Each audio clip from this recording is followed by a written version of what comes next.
Pues vamos a continuar con nuestra serie Temas de Torá. Temas de Torá es lo que estamos estudiando nuevamente después de 3 Shabbatot que nos detuvimos para poder preparar y celebrar nuevamente el Pesaj, el recordatorio, la conmemoración, el recuerdo del Pesaj de Elohim. Así que pudimos disfrutar de ello ya. Pero bueno, regresamos a nuestra serie Temas de Torá, y es que estamos cerca al cierre de otro ciclo más. Ya no sé ni cuánto llevamos. Bueno, ¿cuántas clases son? Ya como 100 y tantas. Y eso que antes, en la antigüedad, tomaban 3 años para estudiar la Torá.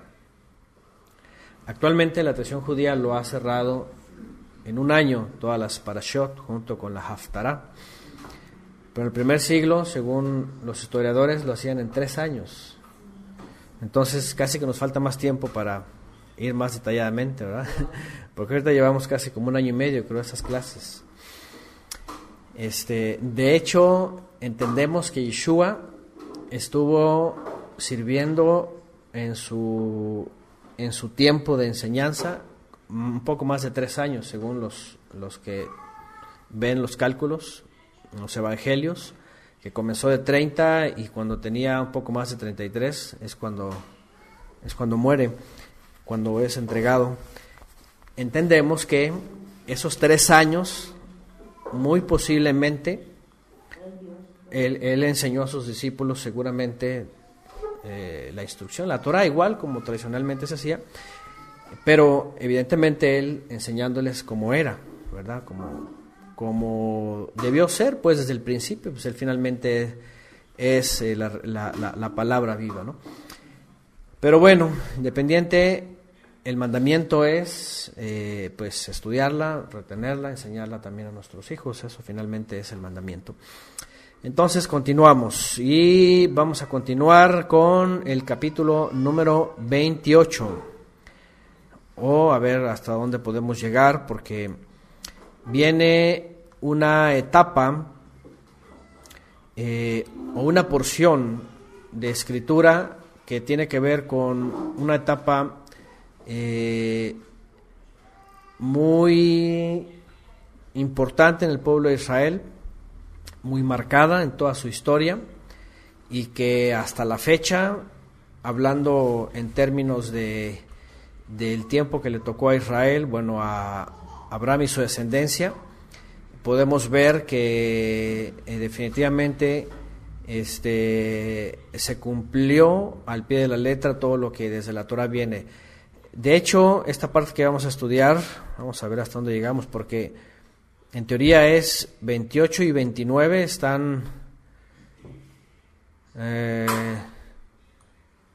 a ver, no, nada más todo el capítulo 28 tiene que ver con... Yo quería tomarme un tiempo, porque en el 30 también se vuelve a retomar el asunto de la profecía sobre el futuro de Israel y su comportamiento delante del Eterno, ya que este contenido tiene que ver con cosas que hoy día también se están mal enseñando, en muchos sentidos. Y ahorita vamos a entrar a esto, vamos a recordar lo que hemos estudiado antes y vamos a volver a analizar el contexto, el tiempo, el espacio y qué hay de nosotros respecto a ese texto, ¿no? ¿Por qué lo digo? Porque regularmente y ciertamente voy a poner de una vez el texto aquí, vamos a usar es en el 14, ok, vamos a usar la textual que hemos estado usando. En la Reina Valera aparecen títulos como bendiciones de la obediencia y consecuencias de la desobediencia. Deuteronomio capítulo 28, todo, desde el principio hasta el final, 68 versículos. 68 versículos. Que bueno, ya los hemos estudiado antes y que si nos vamos a detalle ocuparíamos una velada, ¿verdad? Para terminarlo. Pero necesitamos otra vez recordar qué significa todo esto. Bendiciones de la obediencia, consecuencias de la desobediencia. Si lo vemos literalmente y vamos verso a verso,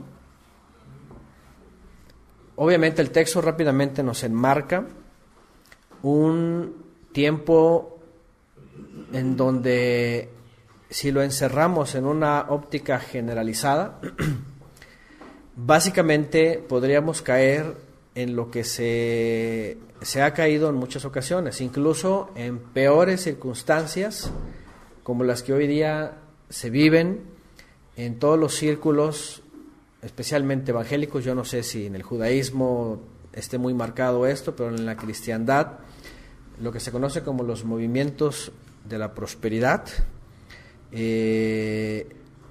son el resultado de una de las formas de interpretar estos textos. Obviamente, cuando ellos hablan de obedecer para recibir bendición, ¿a qué se refieren? ¿Obedecer a qué? ¿Obedecer a quién? Bueno, si están en esas iglesias, pues lo que tienen que obedecer según ellos, entendiendo que obedecen a Dios, pues es obedecer lo que dicen las iglesias, ¿no? Lo que dice el pastor, lo que dicen el cuerpo de gobierno, etcétera, según cada lugar.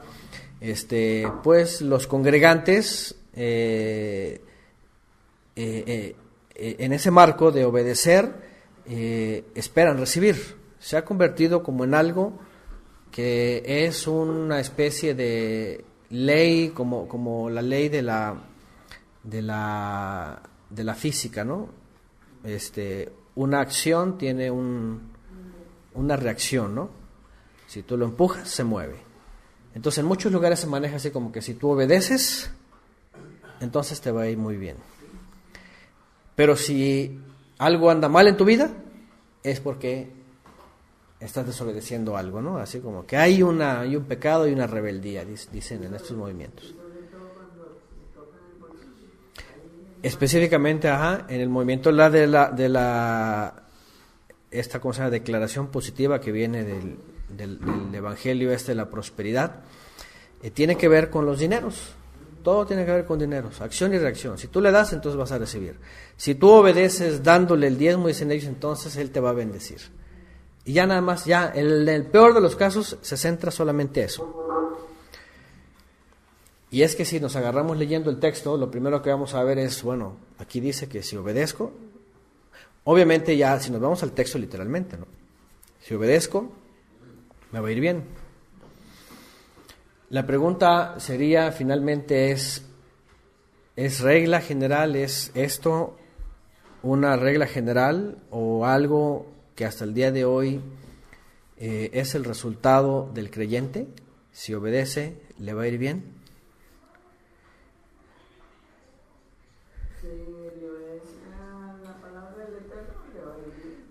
Okay. ¿En todas las circunstancias? No, bueno, no en todas. Porque si empezamos a hacer el análisis, empezamos a ver, ¿qué es lo que dice la Escritura? Bueno, número uno, estamos viendo todo un documento de instrucciones para Israel, para un tiempo, para un pueblo que va a entrar, que va a hacer, que tiene leyes incluso específicas, por ejemplo, para la tierra, para la descendencia, para el lugar, para el tiempo, antes del Mesías. Otras que sí, hasta el día de hoy son permanentes, ciertamente. El hecho de obedecer siempre vamos a tener un beneficio. Y por supuesto que siempre le va a agradar al Eterno.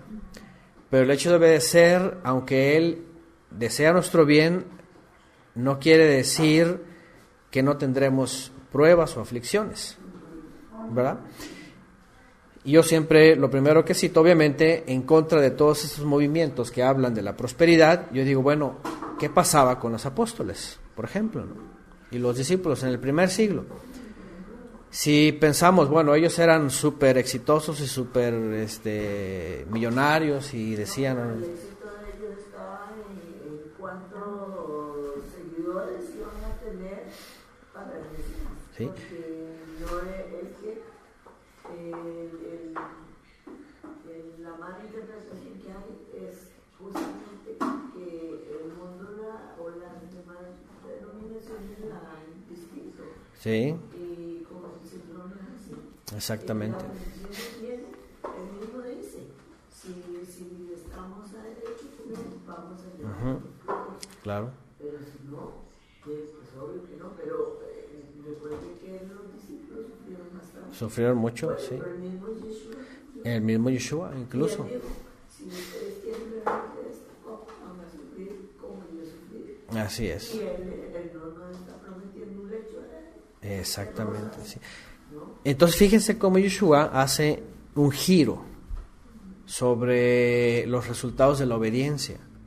De veras, hace un giro. Es decir, porque tenemos que analizar esto evidentemente de forma objetiva, ¿no? Porque el hecho también de que alguien esté obedeciendo y ande caminando rectamente no quiere decir que el Eterno le va a cerrar su mano, ¿no? Por supuesto. De hecho, el mismo Mesías dijo que, aunque evidentemente lo principal es el reino de los cielos y su justicia, dice, hay cosas que se van a añadir, pero también hay que pensar qué es lo que el Eterno quiere añadir en nuestras vidas, ¿no? Porque por otro lado, algunos van a creer, no, claro, primero el reino, y según el reino de las iglesias, y luego lo añadido van a decir ellos, a lo mejor cosas materiales, ¿no? Así en sobreabundancia, ¿no? Pero por otro lado, vemos a los discípulos obedeciendo la palabra de la buena nueva, el Evangelio, el Mesías, teniendo resultados, y por otro lado no esperando cosas materiales, sino pues finalmente ¿qué esperaban? Hay un cambio de pensamiento, hay un cambio de parecer dentro del pueblo respecto a estas bendiciones. Por un lado, lo que vamos a leer en el contexto sobre el pueblo de Israel, que tiene que ver incluso pues desde lo que tienen en su mesa hasta lo que viven como nación en general, está centrado dentro del marco de ellos. Porque, por ejemplo, si hablase aquí como nación y nos comparáramos con el pueblo de Israel como nación, la pregunta es, ¿los creyentes en Yeshua somos parte de una nación, al menos terrenal? Pues no. ¿Cómo colocaríamos, por ejemplo, la profecía de ser una nación especial, ser ejemplo a todas las naciones, o si como nación desobedecemos nos vamos a ir al exilio? ¿Cómo lo interpretaríamos? Evidentemente, número uno, pues no somos una nación como lo que son las naciones en la tierra, porque de entrada somos un cuerpo, el cuerpo del Mesías, una convocación de creyentes de todas las naciones, que no hacemos una nación en la tierra. Sí hacemos una nación celestial, ¿verdad? Porque a través del Mesías somos un cuerpo y nuestra ciudadanía está en los cielos, pero no tiene representación geopolítica en esta tierra. Entonces, no podríamos figurar entre el mundo como una nación geopolítica especial para dar ejemplo, ni tampoco por el hecho de que los creyentes desobedecieran se irían a ningún exilio. No. Por eso pienso que el Señor nos dice que somos un redil. Así es, sí, un redil. No somos una nación, somos ovejas. Somos ovejas que hemos sido sacados de todas las naciones, ¿no? Así es, maná pequeño. Entonces, ya en el mismo primer siglo, por ejemplo, vemos todo un proceder entre los creyentes, y vemos, por ejemplo, creyentes que necesitaban, por ejemplo, de vivir de tzedaká, de justicia, como gente pobre, y vemos creyentes también con mucha holgura. Por ejemplo, ¿no? En el libro de los Hechos aparecen creyentes, por ejemplo, que tenían grandes propiedades y tenían casas grandes y recibían a un montón de hermanos que se reunían en casas. O vemos otros que pues figuraban muy solos y con muchas dificultades y tenían que ser socorridos por los hermanos, ¿no? Entonces, la verdad de las cosas es de que cuando vamos a leer esto tenemos que ser muy objetivos, porque sí, ciertamente el Eterno pide obediencia de nosotros. Pero en el contexto de Yeshua, la obediencia que Él espera de nosotros, y especialmente esto, pienso que no tiene que estar motivada justamente por una consecuencia de yo estar esperando algo material, es decir, como si yo fuera un negociante, ¿no? Ok, te obedezco, pero dame, ¿no? Sino que al contrario, te obedezco por amor. Te obedezco porque me has cambiado, te obedezco porque me has dado salvación, te obedezco porque me has dado tu instrucción, pero no porque estoy esperando algo, ¿verdad? Exactamente, ¿no? Bueno, por supuesto que hemos hablado, por ejemplo, en clases pasadas, en clases de profecía, por ejemplo, hemos hablado que en el primer siglo, si algo recibieron los creyentes en Yeshua, fueron persecuciones. No fueron bienestares, no fue tranquilidad, no fue nada de eso. Por supuesto que eran épocas en donde la fe estaba siendo probada todo el tiempo. Y no solamente los apóstoles y los discípulos que recibieron, primero las primeras persecuciones de ellos, de quienes fueron, de los religiosos, de los fariseos, de los de su misma casa, ¿no? Y ahí vemos a Shaul de Tarso, por ejemplo, que según entendemos fue un gran perseguidor de los creyentes hasta que es llamado y él experimenta también la persecución. Vemos al resto de los apóstoles, tanto en los escritos como en la tradición, que son perseguidos, que padecen hambre, padecen cárcel, padecen persecuciones, padecen frío, padecen todo esto, son expulsados, andan de lado en lado, y cualquiera podría decir, mira, estos están bajo maldición, vean todo lo que les pasa.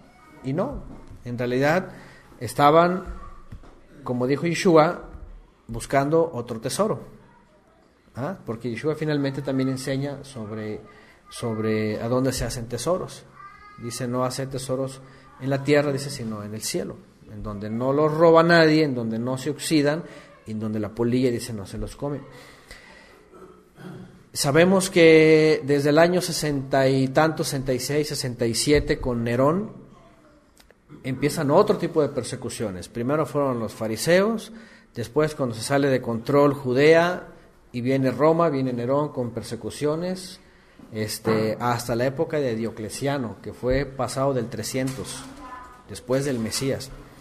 10 persecuciones fuertes que estuvieron marcadas en esa parte del imperio romano, hasta que viene un edicto desde Roma y dicen, ya, se acabó. Pero es cuando viene finalmente Constantino y se apodera y entonces pone otras reglas, y aunque ya no aparecen esas primeras 10 persecuciones, comienzan más persecuciones. Al final de cuentas, los perseguidos eran los verdaderos creyentes que creían en la fe del Mesías y que habían regresado al Eterno, pero que nunca podían estar sometidos al gobierno de Roma, ya sea geopolítico o ya sea religioso posterior de Constantino. Y ni se diga a partir del año 500 que ya se formula lo que se conoce como el papado, del famoso imperio sacro romano, y comienzan más persecuciones. Y la cosa es de que si algo ha padecido los creyentes en los primeros siglos y en la época medieval, pues justamente son las persecuciones. Persecuciones. Primero porque aunque eran creyentes en Yeshua, al principio también eran israelitas o judíos les llamaban. Ya de entrada, persecuciones. Cuando viene Constantino y él pone, ¿saben qué? Ahora es el domingo y ahora es estos días, y ahora es los templos, y ahora es así, y ahora es así, y ahora es así. Todo era casi que ex cátedra, y todo era con consecuencias. Por ejemplo, el que no obedecía el mandato de guardar el domingo, el día del sol, Dominis Day, entonces era persecución. Y los pobres creyentes, me refiero al sentido de que imagínense todo el imperio abrumador, pues ¿qué es lo que hacían? Huir, esconderse, eran minorías, se perdían entre las montañas, se perdían entre los pueblos, pero ellos seguían fieles. Y eran persecuciones otra vez y otras, y así se la llevaban Cuando estudiamos la profecía en Apocalipsis, en la historia, vimos en los primeros 5 siglos hasta que fueron y es que vemos que Satanás ya no podía engañarlos, fue atado, pero como no podía engañarlos, lo único que podía hacer era perseguirlos y perseguirlos hasta destruirlos. Pero también vimos en Apocalipsis que dice que a través del Mesías fueron guardados y fueron llevados al desierto, y entonces hay un remanente que siempre en realidad siempre estuvo tras la historia, tras el imperio y tras las religiones, de los cuales también hemos recibido por generaciones esta información. La verdad es de que sí lo ha habido, y muchos de ellos fueron judíos por todas las generaciones, judíos creyentes en Yeshua. Porque también por otro lado hubo los otros judíos que siguieron creyendo en el Talmud y en los rabinos y todo lo demás, y después, por ejemplo, la cristiandad pues agarraba parejo, agarraba o a los islámicos, o agarraba a los judíos, o agarraba a los que llamaban herejes. Es decir, a lo que voy pues es persecuciones todo el tiempo.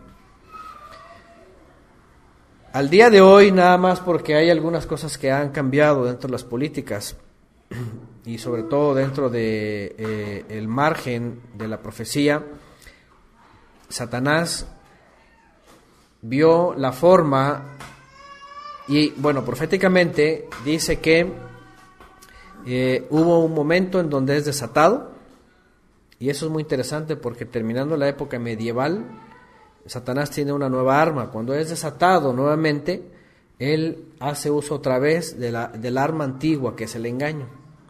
Por eso dice que es soltado por última vez y tiene poco tiempo para engañar otra vez a las naciones, y por eso viene todo este asunto del iluminismo, todas las filosofías que aparecen desde el Renacimiento y todas estas filosofías que vienen de los nuevos filósofos. Son instrumento de Satanás para otra vez retomar el asunto del engaño. Y viene, incluso la parte de la reforma tiene que ver con el gran engaño.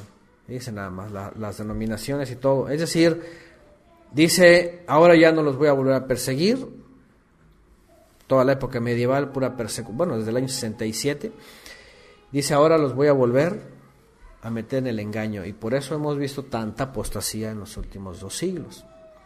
Engaño tras engaño. Es decir, a final de cuentas, aunque el Eterno marca etapas y marca épocas, el asunto de fondo y el problema de fondo son el mismo.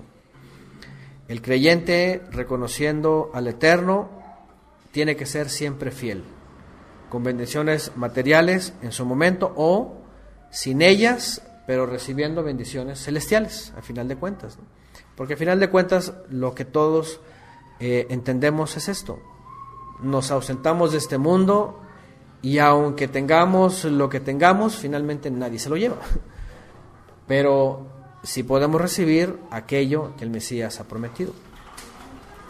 Entonces, cuando leemos este capítulo, lo vamos a leer dentro del contexto, en el sentido de lo que se entiende aquí como desobediencia que ocurre y que trae su consecuencia, y no necesariamente como en dogmas se enseña, ¿no? Que tiene que ver con prosperidad, o tiene que ver con obedecer a sistemas, obedecer a pastores, obedecer a lugares, a líneas, para tener una consecuencia o buena o mala. Uh-huh. Por otro lado, también yo quiero aprovechar, porque aparte de que vamos a recordar historia, que tiene que ver mucho con historia, y vamos a recordar incluso desde aquí, por eso Moisés obviamente se le califica como profeta, por supuesto, porque a partir de todos estos escritos vemos mucha profecía. Sobre todo aquí vemos la historia de Israel escrita. Aquí, en este capítulo, aparece la historia de Israel escrita. Es decir, quiénes son ellos, qué es lo que tienen que hacer y cuáles son las consecuencias de hacer una u otra cosa. Aquí vamos a ver que dice Vehayá, y sucederá y llegará a ser que si oyes atentamente la voz del Eterno para obedecer, entonces tendrás bendiciones. Y la verdad es que tiene que ver todo con bendiciones materiales. Todo con bendiciones materiales. Aquí. Y si no obedece, también tiene que ver con maldiciones materiales. Sin embargo, ¿es todo lo que ofrece el Eterno en su palabra? ¿Bendiciones materiales por la obediencia? La verdad es que no. Si nos vamos a otros textos de la Torá, ya hemos estudiado, por ejemplo, el Shema. O ya hemos estudiado, por ejemplo, la bendición arónica. ¿Se acuerdan que hemos estudiado la bendición arónica? El Eterno te bendiga y te guarde, haga resplandecer su rostro sobre ti y te dé shalom. Esa es una bendición espiritual. Fíjense nada más, ¿por qué? Porque una vez que Israel pasa a ser este pueblo, Am Segulam, propiedad del Todopoderoso, pueblo de su propiedad, y le desea el mayor bien espiritual, piensa en el Mesías. Esto que vamos a leer acá tiene que ver con resultados materiales en la tierra que ellos van a recibir. Fíjense nada más, está enmarcado en la tierra que ellos van a recibir y las consecuencias de sus actos dentro de ella. Porque leímos, por ejemplo, en el libro de Números, también, y en Levítico, referente, por ejemplo, a los años de remisión y a los años del jubileo, ¿se acuerdan? Jubilares. Y vemos incluso en la profecía que dice que cuando el pueblo de Israel dejó de guardar, por ejemplo, los años tanto de remisión como los años jubilares, dice la Escritura, y la historia está comprobada en la historia, que el Eterno les cuenta cuántos años que dejaron de observar años jubilares y años de remisión y jubilares. 70 años. 70 años de remisión en una época como de 300 y tantos años y jubilares. Y entonces dice, te vas a ir al exilio 70 años porque me los debes. ¿Ah? Más o menos en 358 años, me parece que un día hicimos bien el cálculo. ¿Y qué dice el Eterno? Tu consecuencia de no haber guardado este mandamiento, y está en la Torá, dice, la tierra te va a expulsar, te va a vomitar, porque la tierra, dice, necesita descansar. Era parte de la restauración física, ¿no?, de la tierra. Entonces vemos una carta magna aquí con instrucciones que traen consecuencias físicas, literalmente, aquí. Pero también vemos que el Eterno dice que va a haber bendición si el pueblo de Israel permanece en santidad, permanece en obediencia, tanto que había para el pueblo de Israel, de hecho, después de los imperios, comenzando con el babilonio hasta el romano, ya no esperaban, la mentalidad de parte del pueblo de Israel ya no era tanto las bendiciones materiales. En el primer siglo ya muchos ya ni tenían la intención de tener posesiones. Lo único que esperaban era el Mesías, porque al final de cuentas la bendición más grande que ellos estaban esperando era el Mesías. Obviamente, como ya vemos también en la historia, esperaban un Mesías diferente, un Mesías según la religión farisea, y pues no lo recibieron. Entonces por eso se perdieron de esa bendición espiritual, como dice la bendición arónica, que él iba a hacer resplandecer su faz sobre Israel. Su faz, al-fenei en hebreo, que tiene que ver con su rostro, obviamente está hablando del Mesías. El Mesías. Dice, te va a mostrar al Mesías y te va a dar shalom. La mayor bendición del pueblo de Israel después de que se encontraron ellos transgresores al momento de acudir a un becerro, la mayor bendición era que pudieran tener reconciliación con el Creador y pudieran ellos tener acceso al Creador por medio del ángel de su rostro. Se le conoce así en hebreo, el mensajero de su faz. que era el Mesías mismo. Sin embargo, obviamente ellos se enrolaron en la vida terrenal, en la vida material. Aunque la generación que entró a la tierra prometida entró con todos los deseos de obedecer, de observar, de recibir, dice que la siguiente generación después de ellos, cada quien hacía lo que bien le parecía. Dice, llegó un momento en donde el pueblo de Israel no conocía al Eterno y cada quien hacía lo que bien le parecía. ¿Se dan cuenta? Por otro lado, imagínense esa generación que no obedecieron y cada uno hacía lo que bien le parecía. Pregunta, ¿le llegaron las maldiciones como viene en la Torah inmediatamente? No.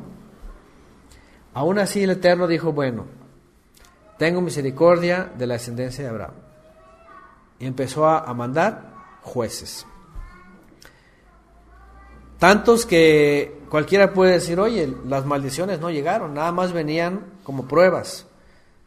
Desobedecían y vienen los filisteos y empiezan a causar estragos y las cosechas y claman, perdónanos, y bueno, les manda un juez, los libra de los enemigos y otra vez está todo bien.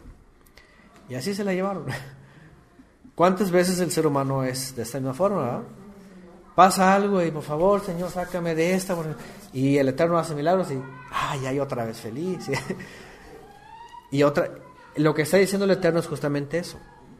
Nos damos cuenta que en realidad somos convenencieros, porque solamente estamos esperando tener lo suficiente, estar bien y hasta tener de más.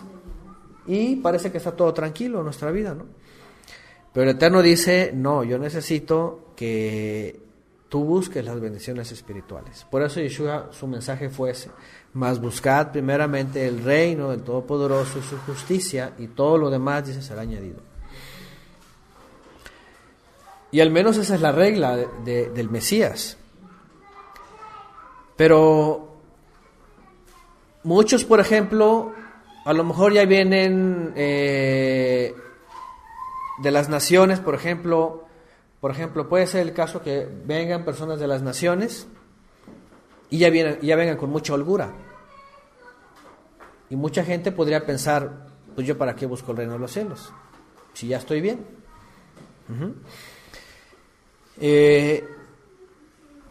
La pregunta sería, ¿y cómo quedaría ahí? Porque ¿acaso nada más es para los pobres? ¿Se acuerdan que en parte dice, el reino de los cielos es, dice, para los pobres? Aunque obviamente hay un juego de palabras, ¿sí? Sobre los ebionim.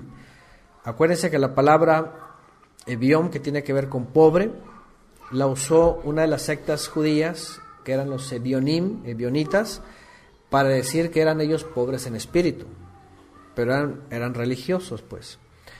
Pero cuando lo vemos, tanto en los salmos como en los profetas, se refiere a creyentes de cualquier condición, podríamos decir social o económica, pero que en realidad tenían en su interior, en su ser, necesidad del Creador. Podían tener suficiente para vivir toda su vida, o podían tener nada, pero tenían el deseo y el anhelo de conocer al Eterno, de obedecerle y de servirle. Pero por darle el pobre gente a buscar más al Eterno. Cuando el rico pobremente no necesita nada. Sí, sí, muchas veces así pasa. Sí. Sí, por eso dice Yeshua, difícilmente un rico entrará en el reino de los cielos, cuando habla del asunto de la confianza que muchos ricos tienen, y no buscan al Eterno, simplemente están muy a gusto, están muy conformes, dicen, a mí no me falta nada, yo estoy bien con Dios y listo, ¿no? Ellos creen que es así. Aunque también hay otros que son pobres económicamente, y en vez de buscar al Eterno reniegan. Por ejemplo, reniegan y dicen, no, y que mi vida, y que no vale nada, y que entonces no hay Dios, y se enojan, y entonces en realidad es todo de todo. Sí, de hecho, exactamente, sí. De hecho, la gran mayoría de las quejas son estas. Hoy día en México, por ejemplo, allá, no sé, en otros países, por ejemplo, hoy día en México se ha destapado nuevamente el asunto de uno de los narcotraficantes más famosos en México, el narco de narcos le llamaban, Caro Quintero, que escapó, que incluso lo vinieron a capturar aquí en Costa Rica, por ahí del 80 y tantos, el 85 creo. Y este hombre era tan adinerado y tenía tantas propiedades que incluso él dijo, si me dejan libre yo voy a pagar la deuda externa de México. así se la cantó al gobierno. Ajá. Sí, y él fue el fundador del cártel de Jalisco, allá en el occidente del país, en Guadalajara, en toda esa región. Y él creó varias escuelas en el norte de México, donde vinieron otros capos en años recientes. Pero esta gente, aún en la prisión, ellos viven de maravilla, por ejemplo, ¿no? Y tienen todo, y tienen para comprar lo que sea, y van y vienen, y cuando andan sueltos, pues van y vienen, o cuando están dizque, en prisión, entre comillas, andan y van. De hecho, hoy día, en la mañana, estaba escuchando parte de las noticias que finalmente se está descubriendo que pues estos capos son elementos del gobierno, así de sencillo. Y la DEA trabajaba en conjunto con él, y entonces hay cosas amañadas. ¿Y por qué? Porque al final de cuentas es el negocio de negocios para todas las naciones. Sí, el gobierno de México, por ejemplo, es un gran beneficio por mandar droga a Estados Unidos. Entonces, lo que quiere hacer Donald Trump del muro y eso, que lo haga, pero al final de cuentas la droga pasa por algún lugar, porque es el gran negocio. Comenzaron con el vino, después con la marihuana, después con las sintéticas, o sea, siempre ha sido eso de los... Y sí, eso comenzó también en Europa con el Vaticano, ¿no? Sicilia y todos esos lugares en Italia. Entonces, el punto aquí es, allá en el mundo muchos podrían decir, yo estoy lleno de bendiciones, ¿no? Tengo esto, tengo el otro, puedo andar así, puedo tener hasta un jet privado. Ayer que Joel venía hablando de que estaba en Costa Rica y decía, yo quiero conocer más y me voy a comprar un jet privado, dice Joel, para andar, ¿verdad?, viajando, y luego el hermano Alonso dándole ideas, ¿verdad? Pues, pone una iglesia cristiana y porque hemos hablado entre broma, ¿no? Ponemos una iglesia cristiana y en un año ya nos hicimos ricos, ¿verdad? Y nos consolidamos de apostolobos y ya somos millonarios. Fíjense hasta dónde ha llegado esto, ¿no? De veras que hay gente que piensa en eso, creyendo que esa es la forma de recibir. Pues bueno, la verdad es de que sí, de Dios, pero del Dios Mamón, o sea, el Dios de este mundo, pues finalmente eso, ¿no? Y a lo que voy pues es esto, no es como el mundo piensa, ni siquiera en los sistemas religiosos, de las cosas materiales. O sea, el Eterno lo que quiere primero es alguien con todo, como dice el Salmo, con un corazón contrito y humillado. Y por otro lado también le place a Él si le da nada o le da algo o le da mucho. Esa es la verdad. Porque el que es llamado a ese servicio, y si tiene, dice la Escritura, se lo da porque sabe que es justo. Y si no tiene, también dice la Escritura, recibe de otros porque sabe. Aquí es donde el judaísmo lo maneja así. A mí me gusta cómo lo maneja el judaísmo así en sus razonamientos, ¿no? Los sabios decían, bueno, al que le da, dice, le da porque tiene la capacidad, o debe tener la capacidad de poder dar a los que a su alrededor necesitan. Y los que necesitan es porque saben, confían en el Eterno, que el Eterno les va a suplir en una necesidad, ¿no? Y en general, es decir, eso es algo que porque por un lado la Torah, ya vimos en la Torah que dice, pobre siempre habrá. Y Yeshua también lo vuelve a repetir, dice, pobre siempre habrá. En aquella época cuando el Judas quería hacer negocio ahí con el perfume de gran precio, ¿no? Entonces, gracias Mario Leal, aquí pone Salmo 51:17, el sacrificio grato a Elohim es el espíritu quebrantado, dice, el corazón contrito y humillado no despreciarás tú, oh Elohim. Y vemos, por ejemplo, a uno de los hombres más ricos, al menos que figuran en la escritura, Job, que él estaba enteramente entregado en estar a cuentas con el Eterno, incluso por sus hijos, ¿verdad? ¿Qué tal si mi hijo falta? Entonces, y ahí está, y lo que era de sí mismo, usándolo para buscar siempre la reconciliación de él delante del Eterno y de sus hijos delante del Eterno, por si acaso. ¿Se dan cuenta? Un hombre con un corazón contrito y humillado, temeroso, diciendo, ¿qué tal si mi hijo llega a cometer este error? Pues le voy a entregar esto de una vez, o sea, todo el tiempo temeroso, ¿no? Entonces, eso es lo que finalmente busca el Eterno, tanto de ese hombre, por ejemplo, como de aquella viuda que Yeshua menciona, y la reconoce nada más y nada menos que Yeshua, que dice, esta mujer, lo único que tenía, lo lleva al tesoro del templo.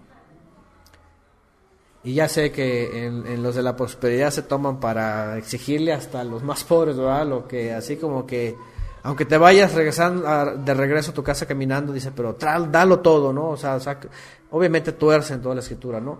Pero lo que menciona Yeshua es el corazón contrito y humillado de esa mujer. Tanto aparece Job como aparece esa mujer. Tanto aparece Abraham como aparece en aquella parábola Lázaro. ¿Se acuerdan? Corazones contritos y humillados. Es decir, las circunstancias que el Eterno crea en nosotros, Él las conoce perfectamente, pero lo que más conoce es el corazón de cada creyente.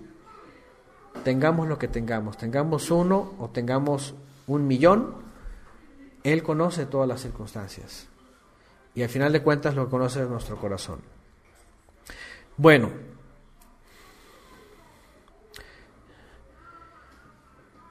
ahí está, gracias por el texto. Aquí pusieron Mateo 26:11, porque a los pobres siempre los tenéis con vosotros, pero a mí no siempre me tendréis.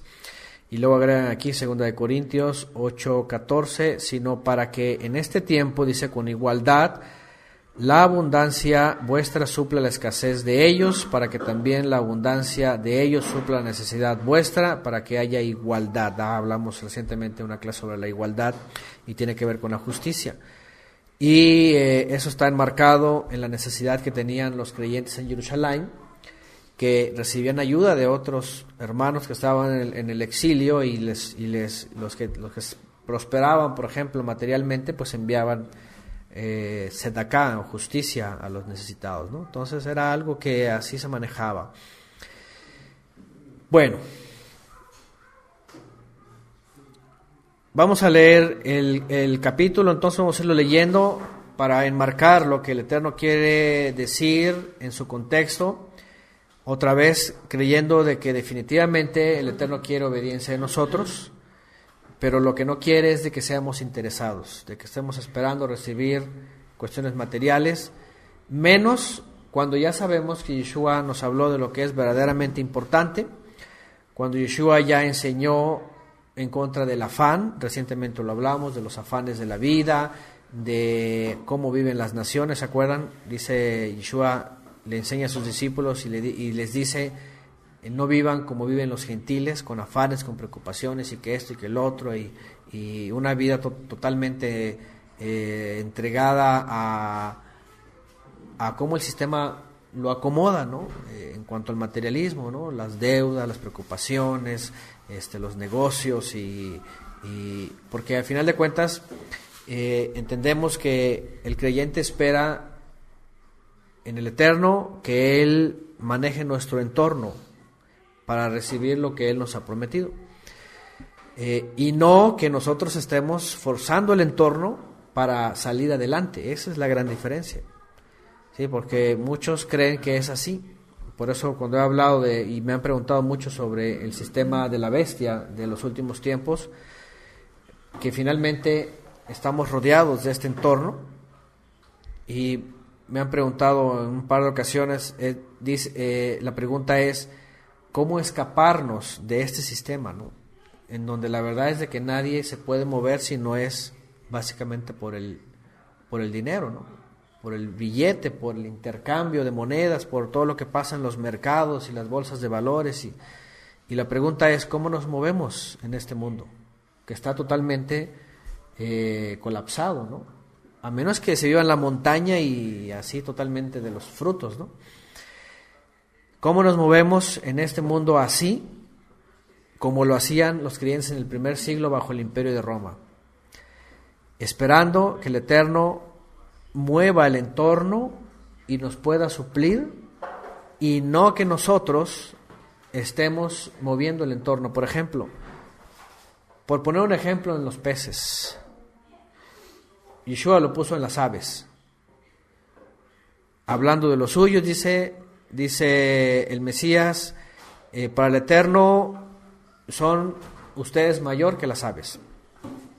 Igual los peces reciben de lo que el Eterno les crea en el entorno. Pero cuando el pez en cautiverio se hace dependiente del que lo está alimentando, pues nada más está esperando que venga el que está ahí en estos lugares en donde los crían y les eche el alimento, ¿verdad? Y están esperando el alimento. Esa es la gran diferencia.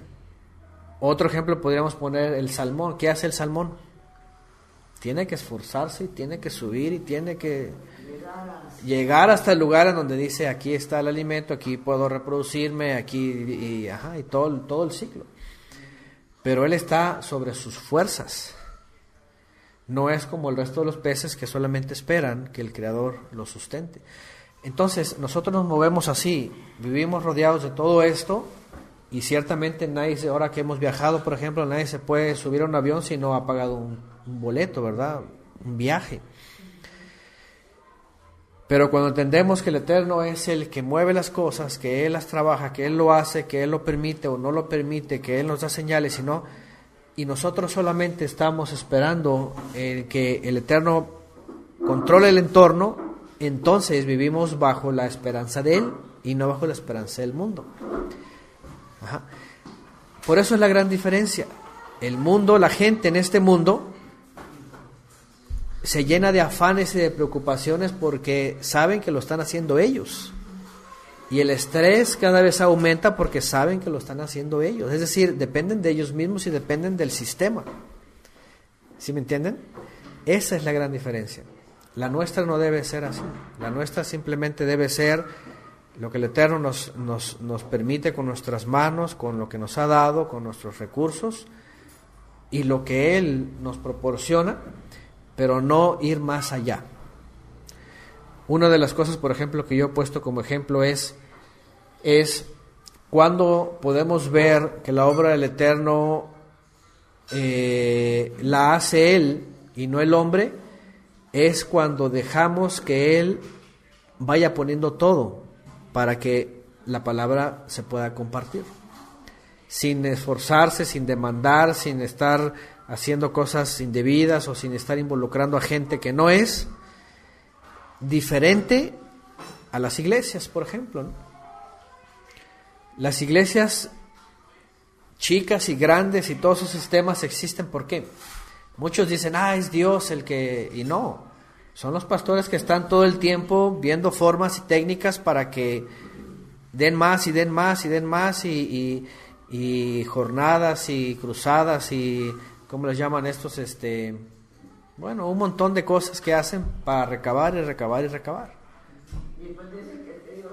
Y después dicen, Dios nos dio y Dios envió. Y no, ellos le sacaron a todos los demás. Entonces, esta es la gran diferencia. Cuando ver que el Eterno realmente lo proporciona, diferente a cuando el hombre lo está haciendo y luego dice que es Dios. Bueno, el Dios de este mundo solamente, ¿no? Bueno, todo esto tenemos que verlo y entenderlo, porque ciertamente este capítulo cualquiera lo puede agarrar para decir, mira, sí, y que no quiere decir que no. Yo sé que el Eterno quiere nuestra obediencia y Él nos va a bendecir en los aspectos o en las circunstancias que nosotros necesitemos esa bendición. Hace unos días que, por ejemplo, estuvo aquí Soleil, no sé si anda conectada por ahí ahorita, Soleil Bernal, que se contactó. Me habló, por ejemplo, de su situación, su vida personal, profesional, su esposo, todo esto, y ellos tuvieron una propia experiencia, y vieron eso, vieron la obediencia, vio ella la obediencia primero, todo el deseo del corazón, tanto que el Eterno dice, le mostró, ella lo mencionó así, que estaba en el equipo equivocado, porque dice ella, y lo comparto rápidamente, que ella en la cristiandad, con todos los conflictos que tenía, y estaba clamando en ese respecto por una necesidad material, dice que pasaban meses y de pronto llega a la vida de Elías en el libro de los Reyes y ve lo que pasaba con Elías y dice, a ver, aquí está Elías que se acerca y ora al Eterno y envía el fuego y consume el sacrificio, ¿verdad?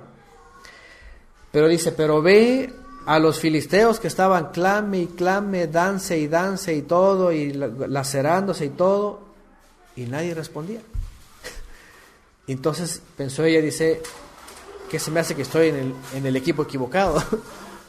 En el lugar equivocado, estoy clamándole al que nunca va a escuchar, y eso que estaba en la iglesia y todo, y había crecido ahí, al Dios equivocado. Entonces, que cuando empezó a pensar en estos textos y a recurrir y a leer, dijo, pues aquí está la clave. Lo que Él quiere de nosotros es obediencia, para que entonces Él pueda resolvernos no darnos lo que nosotros le pidamos, sino que pueda resolver nuestras dificultades en donde nos hemos metido por la desobediencia. Entonces esa es la gran diferencia, y eso es lo que nos hace ver lo diferente. Cuando estamos del equipo correcto, en donde el Eterno conoce nuestras situaciones y conoce nuestras necesidades, y le clamamos a Él, sin que estemos pensando en materialismo, sino en circunstancias en las que finalmente todos caemos o somos probados, entonces Él escucha. Pero otra vez no es para que llegue cualquier persona y empiece a pedir autos y todo esto, como lo hacen en lugares de la prosperidad, ¿no? Sanidad, por ejemplo, ¿no? Sobre todo eso, siempre recurre a eso, ¿no? La gente es llamada a estas jornadas de sanidad, ¿verdad? Y entonces, y el Señor pide tanto para sanarlo, ¿no?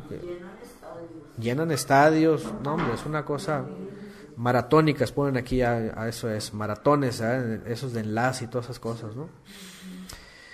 Que por cierto, esa hermana que me daba ese testimonio, en su medio dice que trabajó con este asunto de enlace, ¿no? Y pues, obviamente, como ya todos muchos saben, todas las cosas que se mueve ahí, ¿no? Todo es negocio, todo es dinero, todo es eso. Pero bueno, entonces, ser objetivos con este capítulo de la Torá y entender sobre todo el punto sobre Israel, sobre el pueblo de Israel, su permanencia en la tierra o su entrada en la tierra, su permanencia. Todo realmente tenía que ver con su entrada en la tierra y su permanencia, porque evidentemente cuando viene el Mesías les enseña las formas como deben de ser. Vamos, tanto que hasta el mismo Mesías aparece como un hombre pobre económicamente hablando. En el primer siglo, entendemos en la literatura del primer siglo y en el contexto hebreo, que él lo reconocían como maestro de la Torá y que tenía su propia yeshiva. Esa es la forma judía y rabínica en el primer siglo de verlo. Un rabí y sus discípulos. Y ellos se encargan de enseñar Torá a Israel. De tal manera que ellos, como llamados, y él como profeta, que algunos lo tenían, para los israelitas era vivir de tzedaká, y ellos vivían de tzedaká, o sea, de justicias que les daban.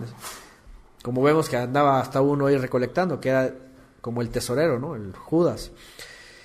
Entonces, nunca el Mesías se le ve como alguien de dinero, alguien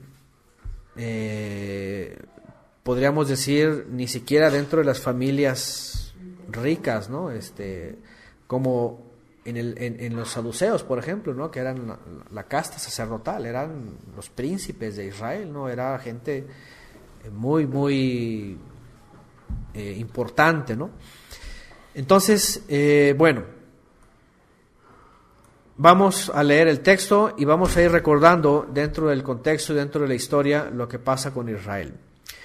Acabamos de estudiar anteriormente en el capítulo anterior, en la clase anterior, sobre las maldiciones, ¿verdad? De los montes. Dice que suben y maldito el que no guardare, dice, todas las palabras de la ley para cumplirlas. Así terminó los capítulos anteriores. ¿Y a qué se refería esto? Ya hablamos de eso, las maldiciones, lo que se conoce como el acta de los decretos, que dice en el Brit Hadashah que fue colgada en el madero, de tal manera que todas esas maldiciones que habrían de caer sobre Israel, incluido ser cortado de Israel,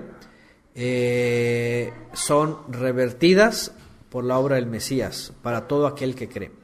Entonces, la última clase que estudiamos es libres de maldición por medio del Mesías. Pero libres de maldición no significa que estemos esperando cosas materiales otra vez, sino libres de maldición quiere decir libres de la muerte eterna, de la condenación eterna. De tal manera que por medio del Mesías, esa acta de los decretos fue colgada en el madero y nosotros tener la oportunidad de acceder a la riqueza celestial, a la riqueza espiritual, ¿no? o a la promesa venidera. Bueno, Deuteronomio 28, ahora sí vamos a ver lo que dice respecto a Israel en su tiempo y su contexto. Dice en el verso 1, y sucederá que si oyes atentamente la voz del Eterno, tu Elohim, para obedecer, vean, para guardar todos sus mandamientos que yo te ordeno hoy, dice, también el Eterno tu poderoso te levantará sobre todas las naciones de la tierra. Fíjense nada más, lo primero que les dije es esto, ¿no? Fama como pueblo, reconocimiento entre todas las naciones, importancia, es como decir, imagínense ahorita, por ejemplo, ¿no? Si nosotros tomáramos este texto como creyentes, ¿qué pensaríamos? A ver, ¿qué nación como creyentes vamos a representar entre todas las naciones? Pues ni una, porque no tenemos un... ¿verdad? Incluso en la ciudad del Vaticano, por eso tuvieron ellos que hacerla políticamente como un estado dentro del mundo, porque ellos buscaban también este reconocimiento entre todas las naciones, literalmente. Los judíos todavía siguen buscando ese reconocimiento entre el mundo como una nación importante. De hecho, en los últimos... no han entendido que son celestiales las bendiciones, sino o sea, ellos se aferran al texto aquí. En los últimos años, cada vez yo he escuchado hasta mesiánicos, efraimitas y judíos sobre todo, queriéndose ensalzar como diciendo, mira, aquí está el reconocimiento de las naciones sobre el Estado israelí, porque no es Estado judío, ya saben a lo que me refiero, que porque ha tenido aportes a la tecnología, que porque ha tenido aportes a la agricultura, que porque ha tenido aportes a la ganadería, que porque ha tenido aportes a la ciencia, y quién sabe cuánto, ¿no? Y que ha tenido quién sabe cuántos descubrimientos, que ha tenido quién sabe qué esto y que el otro, y como que usan eso para decir, vean, Israel está sobresaliendo entre las naciones y le agradecemos que el smartphone, y que le agradecemos que no sé qué seguridad, y así como que wow, así como que y creen ellos que esa es la forma en donde según el Eterno los está bendiciendo y levantando como alguien importante, ¿no? O sea, y la pregunta es, espérame, nomás porque inventaron el Facebook ya son importantes. O sea, nomás porque inventaron tal tecnología, tal esto, tal otro, ¿eso es lo que dice la Torah? Por supuesto que no. Y por cierto, lo que menos figuran ellos es en el estudio de la Torah. O sea, en vez de que deberían de figurar por las cosas de la Torah, no figuran ellos por las... ¿no? Nomás porque inventaron el USB, dice aquí Héctor García. O sea, nomás porque inventaron el USB ya son importantes y ya son bendecidos y tienen que ser alabados entre todas las naciones. Sí. No, y además no lo han hecho por el Eterno, lo han hecho obviamente con todo tipo de trampa, con todo tipo de sutileza. ¿Por qué? ¿Por qué? Porque Israel, el Estado israelí, cuyos fundadores y cuyos organizadores y cuyos promotores desde hace unas décadas para acá, impulsando el judaísmo y todo el engaño en la cristiandad sobre que son el pueblo de Dios, han buscado adeptos de todas las naciones, sobre todo de Estados Unidos y europeos, de ciertas edades productivas, de cierto perfil intelectual y de desarrollo tecnológico, y se los han llevado. ¿Qué quiere decir? Lo que han hecho supuestamente como tecnología y como aportes, en realidad no tiene que ver por regalos del Eterno, porque es pura gente laica y son puros individuos que se los llevan por conveniencia y los mantienen y los tienen trabajando todo el tiempo para desarrollar todo lo que ellos han aportado, y no tiene nada que ver con la espiritualidad. Porque ni son creyentes esas personas, son laicos, ni siquiera son religiosos, y además mucha de esa tecnología finalmente está usada en contra de la voluntad del Eterno, como por ejemplo las armas. Las fuerzas de defensa israelí son uno de los que fabrican, por ejemplo, las armas más usadas, por ejemplo, en el mundo, ¿no? Imagínense, armas de guerra, o sea, espérame, o sea, ¿cómo es esto, no? Es contradictorio. Entonces, por supuesto que no tiene que ver con una nación actual, mucho menos con una que se dice ser Israel, y mucho menos para nosotros. Es decir, lo que dice aquí de entrada lo está diciendo por aquellos que salieron de Egipto, que es una nación descendiente de Abraham, Isaac y Jacob, que aunque adheridos hay gentiles, se refiere a ellos, que van a entrar a la tierra, que tienen todo un instructivo, no solamente de normas de ética, moral, educación y amor al prójimo y misericordia, sino de instrucciones sobre la tierra, sobre su estancia, sobre sus formas, sobre los esclavos, es decir, cosas que tienen que ver con su contexto. Y que obviamente tenían ellos que llevar al pie de la letra para que entonces pudieran ellos retener esa bendición, ¿no?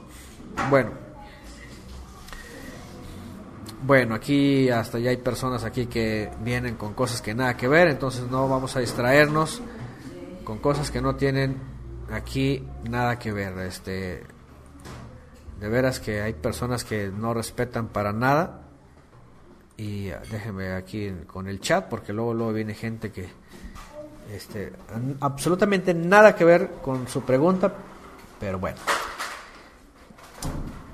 De esta manera, el primer verso pues tiene que ver directamente con esa descendencia que era una nación que estaba pasando un proceso, que tenía cometidos y que tenía que dar rápidamente resultados, ¿no? Te levantarás sobre todas las naciones de la tierra. Ahora, por otro lado, cuando vemos en la historia de Israel, lo primero que vemos es, ¿hubo algún momento en donde el pueblo de Israel fue cabeza de las naciones? Lo hubo pensando en la región en la época de David. Lo fue. Fue reconocido, fue respetado, tenía todas las naciones como tributarias. Dice que hasta la época de Salomón había conquistado desde Egipto, toda esa región de África, hasta los pueblos mesopotámicos, así dice, desde el río hasta el río, desde el río Éufrates hasta el río Nilo, todo eso era su reino. Obviamente toda la zona acá del oriente, del occidente y del oriente también, Es decir, sí había abarcado en realidad, sí el Eterno le había dado dominio sobre todo, ajá, y sí había sido reconocido como gran nación, como... Es más, porque más adelante dice, como una gran nación y una nación sabia. Y eso se le reconoció al pueblo de Israel, en la época de Salomón, por ejemplo. Decía que no había hombre más sabio en toda la tierra como él. Entonces tenía poder, tenía riqueza, tenían sabiduría, tenían la Torá, por supuesto, que era mucha sabiduría, o sea, tenían de todo. Y sí llegó a hacer esto. Ajá. Aquí está la promesa también.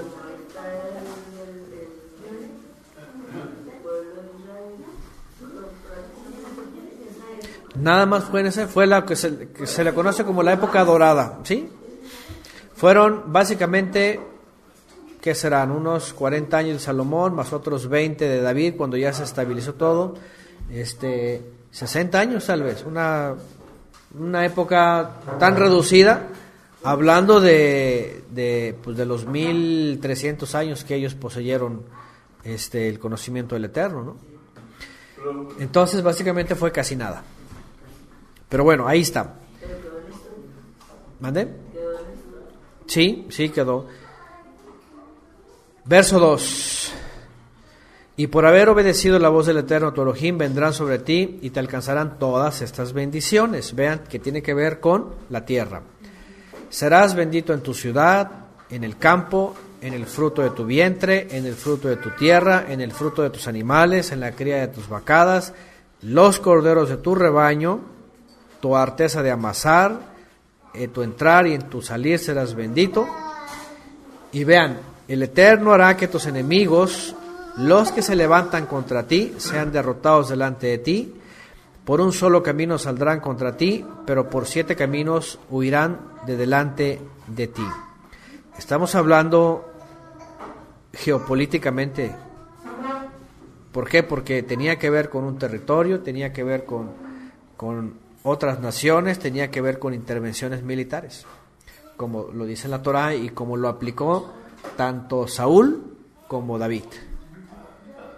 Pero por ejemplo hoy día, si lo tomásemos literalmente, la pregunta es, ¿qué naciones tenemos de enemigas que hay que contrarrestarlas con armas?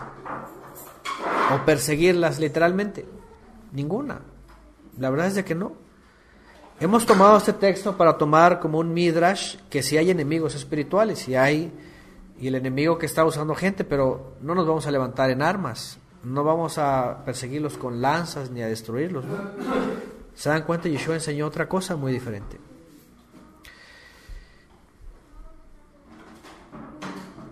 Verso 8.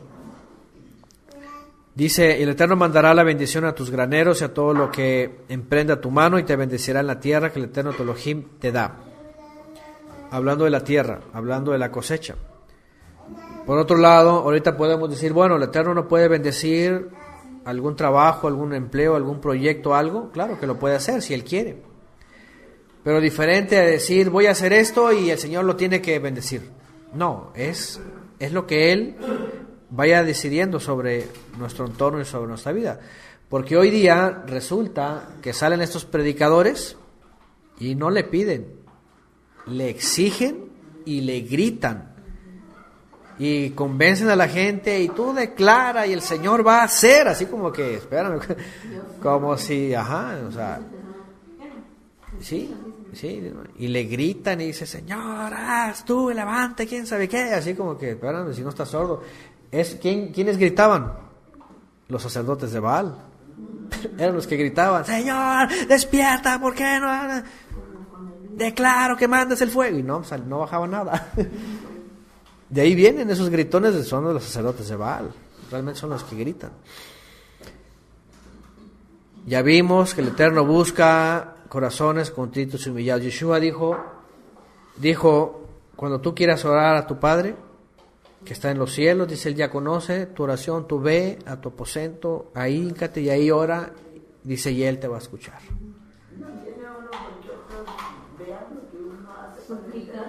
Exactamente, sí.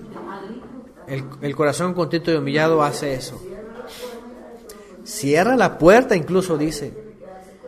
Exactamente, no tiene por qué ser divulgado ni andarlo gritando entre las multitudes y para que lo vean y para que se vea así que... No. ¿Ah?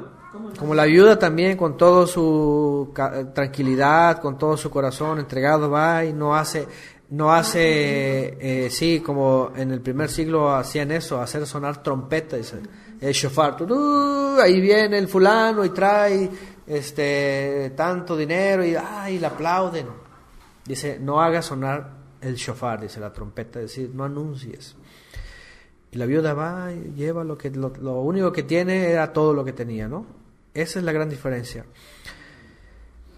Entonces, mandará la bendición de tus graneros, obviamente dentro del contexto.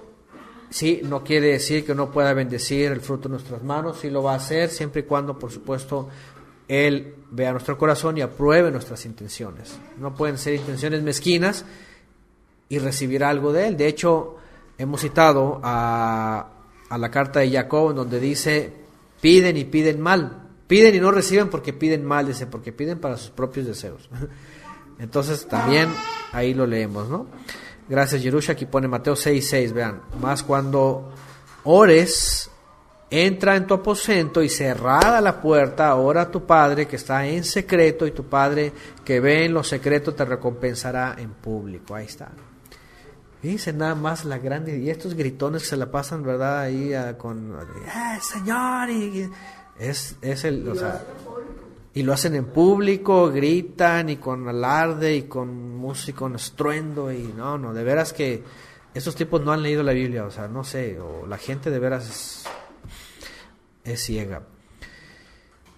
Bueno, vean en el 9, el Eterno te confirmará como pueblo santo suyo, tal como te juró cuando guarde los mandamientos que el Eterno tu Elohim te da y andes en sus caminos.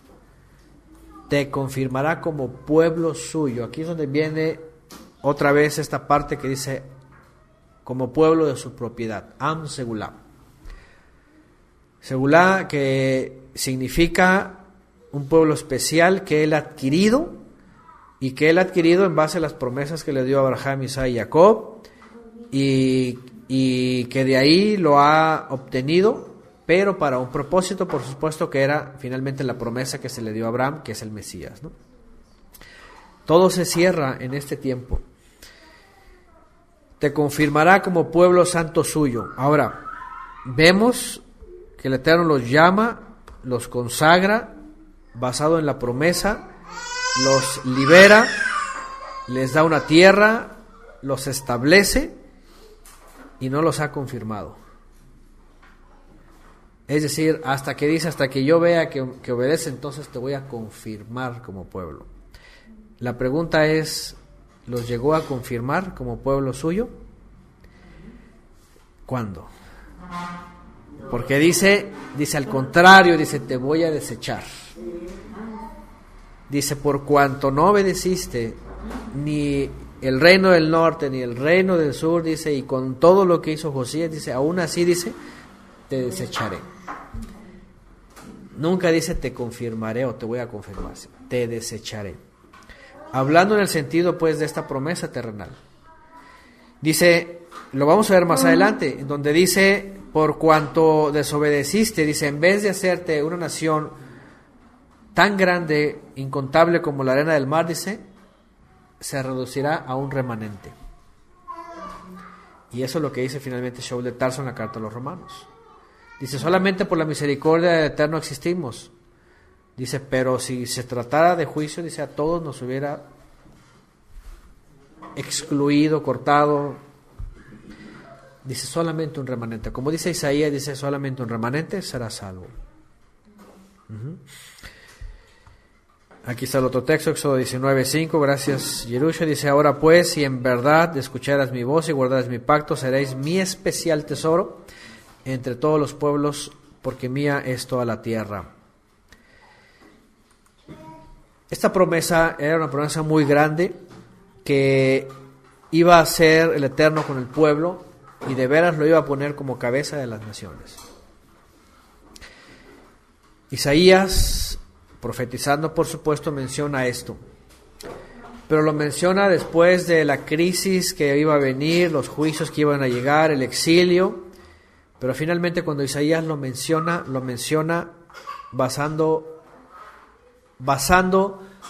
el éxito que finalmente vino a ser, pero por medio del Mesías. Porque hasta el día de hoy, todos nosotros que somos de las naciones y reconocemos a Israel, en el sentido histórico bíblico, lo reconocemos por el Mesías. ¿De dónde vino el Redentor? Fíjense, para todas las naciones, del pueblo de Israel. Pero del que fue pueblo, Am Israel.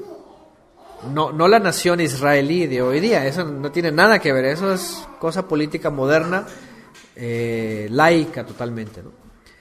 Pero cuando decimos nosotros, desde ahora hasta hace 2000 años, del pueblo de Israel, de la tribu de Judá, aparece el Mesías, ahí cada nación estamos reconociendo al pueblo de Israel, al que fue de su propiedad. Y eso definitivamente, o sea, para el primer siglo y para lo que ellos creyeron en el año 50 en el Concilio de Jerusalén, de que Israel estaba abriendo las puertas para que entraran los gentiles que estaban queriendo saber, pues para ellos era magnífico decir, el Eterno está visitando por primera vez a los gentiles y está tomando pueblo para él de entre las naciones. Así dice, en el libro de los Hechos, en el capítulo 15, así dice, así se cumplen las palabras del profeta, en donde dice que iba a venir, iba a levantar el tabernáculo caído de David, dice, para tomar pueblo, dice, para él de entre los gentiles. ¿Se dan cuenta? Entonces, a final de cuentas, si lo llega a confirmar y lo llega a enaltecer solamente por el Mesías, por Yeshua, porque por el pueblo, ¿qué podemos obtener? Si habláramos del pueblo en sí y todo lo que el pueblo enseñó en el primer siglo, ¿qué obtenían las naciones del pueblo judío? Religión judía. ¿Y a quién le servía eso? ¿A qué gentil le servía religión judía? Pues no, la verdad es de que ni se convertían muchos. Decían, no, yo mejor de afuera escucho la Torá y escucho lo que el Creador quiere, pero no me quiero meter en la sinagoga porque me piden esto, me piden lo otro, y las leyes de Shammai, y la circuncisión, y esto y lo otro, y no querían meterse en religión. Muchos no querían, otros sí, se convertían, pero se llenaban de orgullo religioso. Y es como el día de hoy, ¿no? Pero la verdad es de que es por el Mesías que obtiene el mérito el mismo pueblo. Verso 10, y todos los pueblos de la tierra verán que el nombre del Eterno es invocado sobre ti y tendrán temor de ti. Tuvo su tiempo. En la época, también en la época de Josué fue una época, podríamos decirlo, importante. Aunque no llegó a conquistar todo en su época porque el Eterno los estaba probando, dice que puso temor en todas las naciones de la tierra de Canaán cuando ellos iban llegando. Dice que todas las naciones se empezaron a aterrorizar porque vieron los milagros, ¿no? 11, y te hará abundar en bienes, fíjense, en bienes. Es cualquiera de la prosperidad, lo primero que leería aquí, wow, en bienes. Sí, como dicen ellos, decláralo, hermano.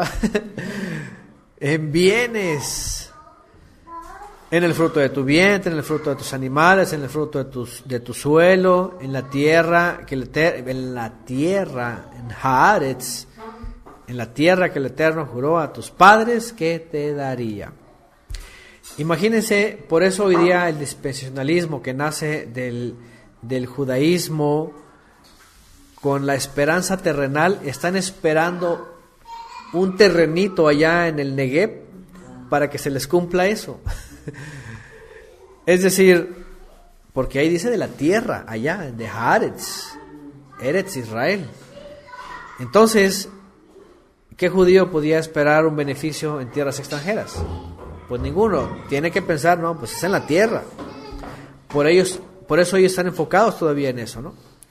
En la tierra que el Eterno juró. Para allá por eso, porque están Exactamente. Están persuadidos de que ya va a ser. Sí, los persuaden, los convierten, dicen, vámonos al Negev. Y yo he hablado mucho de esto, que hay, entre comillas, ministerios, no sé cómo les llaman esas cosas así, que están promoviendo la Aliyá y que se lo están llevando, y que el Negev, y que subirán de la mano, cantando la Hatikvá, casi, todas esas cosas. Esto es una herejía, eso es una herejía judía totalmente. Su tiempo se le terminó, de él es toda la tierra. Y no pueden, por otro lado, no pueden caber todas las naciones en un pedacito. Es como si todo el mundo se viniera a vivir a Costa Rica, cabríamos 7,000 millones de personas en Costa Rica, imagínense, porque más o menos imagínense, hablar de, olvídense. Si la Ciudad de México, que tiene como 14 millones, 21 junto con las zonas aledañas del estado, 21 millones, imagínense, no van a caber de ahí 7,000 millones de personas. Entonces, bueno, no se trata pues de sacarlo fuera del tiempo y el espacio profético para hablar de esas cosas. Por otro lado, vean, 2, el Eterno te abrirá su buen tesoro de los cielos para dar lluvia a su tierra en su tiempo y para bendecir toda obra de tus manos. Prestarás a muchas naciones, pero tú no tomarás prestado.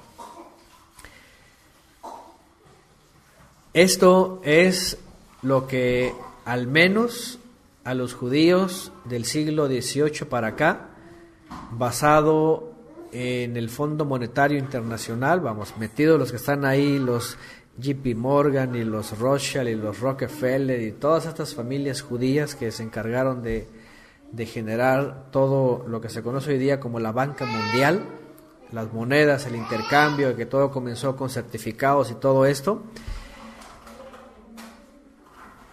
Como los pentecostales, es la única promesa que tomaron de la Biblia, la usura. Es la única cosa que tomaban de la Biblia. De ahí en más no les importa nada. Aquí dice que les vamos a prestar, y se metieron en el asunto de la usura, ¿verdad? La deuda y el interés o interés y sobre interés y más interés y todo lo ven así. Y lo peor del caso es de que vienen muchos supuestamente creyentes en Yeshua con la judiolatría diciendo, no, pues es que los judíos es que tienen y que esto y que lo otro y que manejan la banca y el Señor los ha bendecido, salen todavía con sus barbaridades, ¿no? Y resulta que pues no tiene nada que ver con la fe, nada que ver con la espiritualidad, nada que ver con la Torah, nada que ver, peor, nada que ver con el Mesías. Todo lo contrario, aborrecen a Yeshua. Y quieren calificar el asunto de los dineros nada más como si fuera bendición. Por eso los Estados Unidos son muy enfáticos en esto, sobre todo en las congregaciones cristianas. Es que hay que bendecir a Israel para que entonces, ¿se dan cuenta del interés? Para que entonces Dios nos bendiga a nosotros. Así lo han hecho todos siempre. ¿Por qué? Porque la Biblia dice, bendecirás al que te bendiga y maldecirás al que te maldiga. Y se meten en este rollo, ¿no? Y es todo un relajo. Dice Josué Isaí, los judíos le cobran un interés alto a las naciones por este verso. De hecho, sí, ellos fueron los que inventaron dentro de las naciones la usura, los intereses. Son dueños de los bancos que están en nuestros países, ellos están a cargo. Entonces, si uno, como gentil, dicen ellos, vas al banco y pides un préstamo, te van a decir, claro, pero vas a pagar tanto de interés y en tanto tiempo, y si te brincas un pago, interés sobre interés y todas esas cosas, ¿no?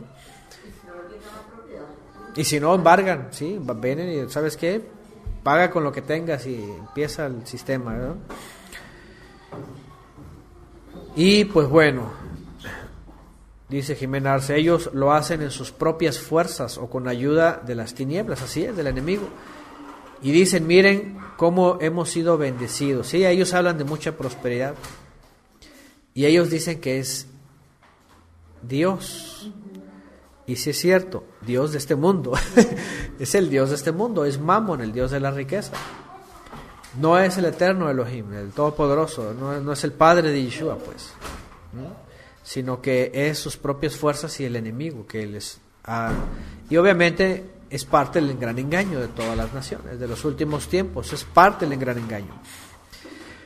Sabemos en la historia que cuando finalmente Herzl y compañía persuaden a el barón de Rothschild para los planes sobre Israel, el Medio Oriente y la economía mundial, obviamente para él era un punto importante sobre el comercio del mundo, Israel o Palestina.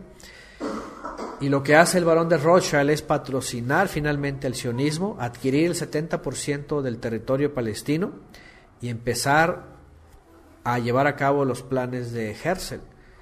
Por eso hoy día en el norte de Israel hay un parque nacional y está dedicado a Rothschild, al gran benefactor del Estado de Israel. Fíjense nada más hasta dónde han llegado las cosas. El gran benefactor, dicen, del Estado de Israel. Y creo que el billete de 50 shekelim, no me acuerdo si 50 o 500, yo ni me acuerdo, pero ahí aparece el barón de Rothschild. En honor a él, básicamente, fíjense nada más hasta dónde ha llegado. Los israelíes los tienen como los benefactores. No dicen, el Eterno fue por medio de fulano, no, él es el gran benefactor. Y obviamente, pues los dineros son de él, ¿no? Y evidentemente así es como ya lo estudiamos también, basado en Deuteronomio, como pone aquí Mario Leal. Ellos dicen que a los suyos no les cobran interés, solamente a las naciones. Pero bueno.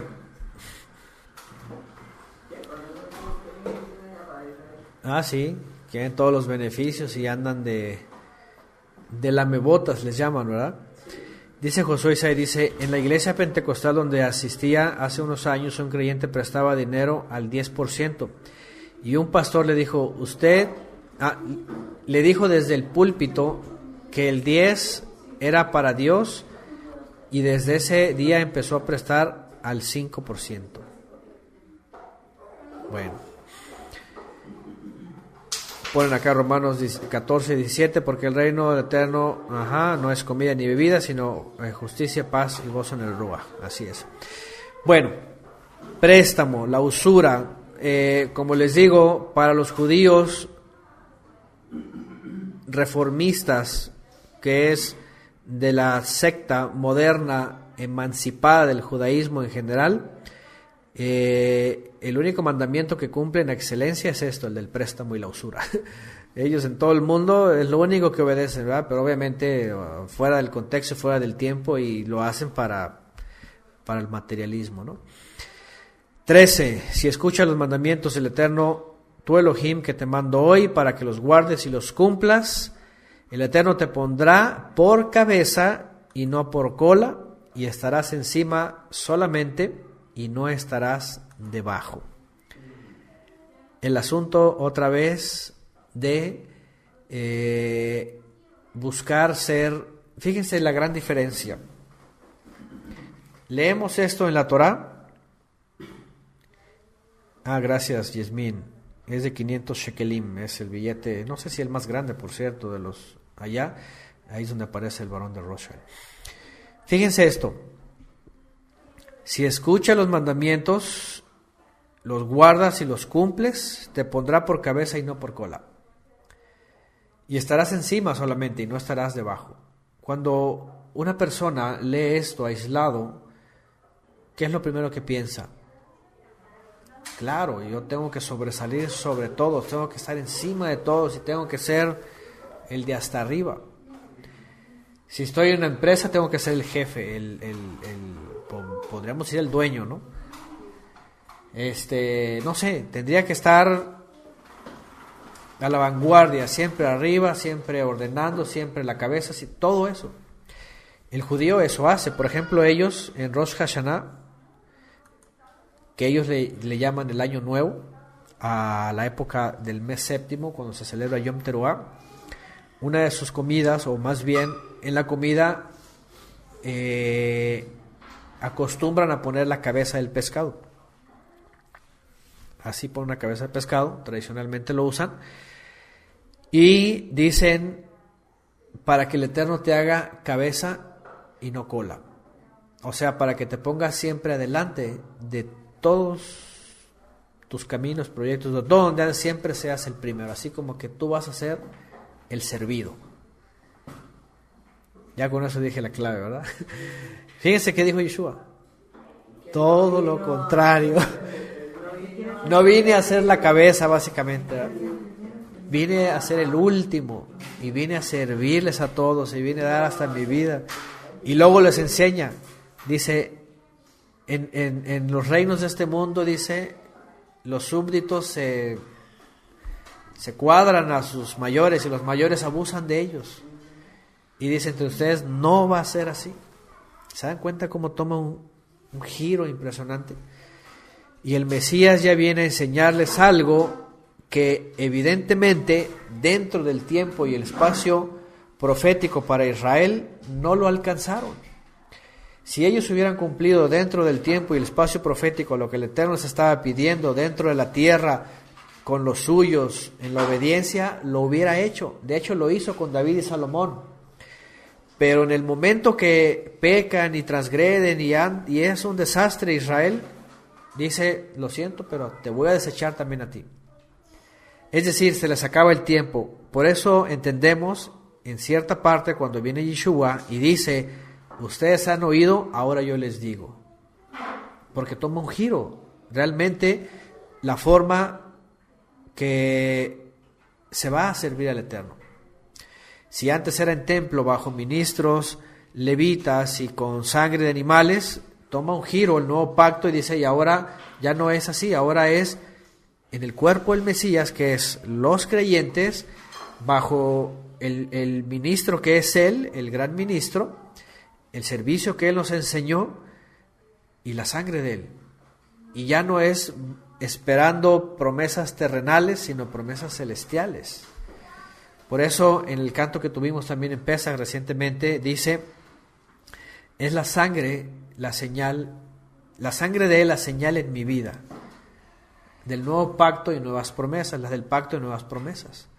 Sí, porque si estuviéramos hablando del antiguo pacto, por supuesto tiene que ver con cosas terrenales, pero en el nuevo es su sangre señal en mi vida de ese pacto y de nuevas promesas. ¿Cuáles?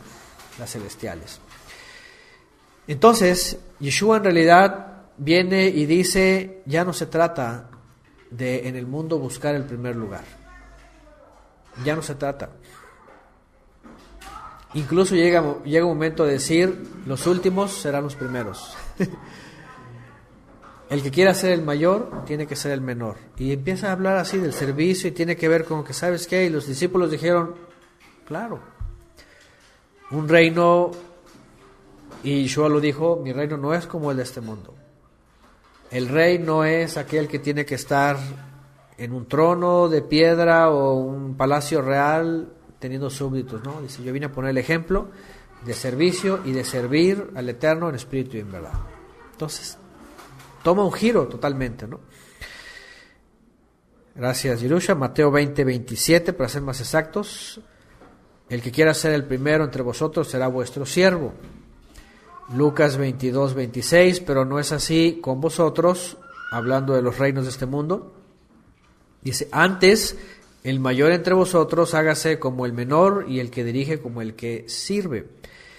Igual Shaul de Tarso lo vuelve a repetir, ¿verdad? Él dice, no se vea cada uno a sí mismo como mayor entre los demás, sino como menor entre los demás. Entonces, vean cómo toma un giro. A lo que voy es esto, tenemos que entender este texto en su contexto dentro del tiempo y el espacio profético, y no tomarlo a la ligera y hacer dogmas de aquí.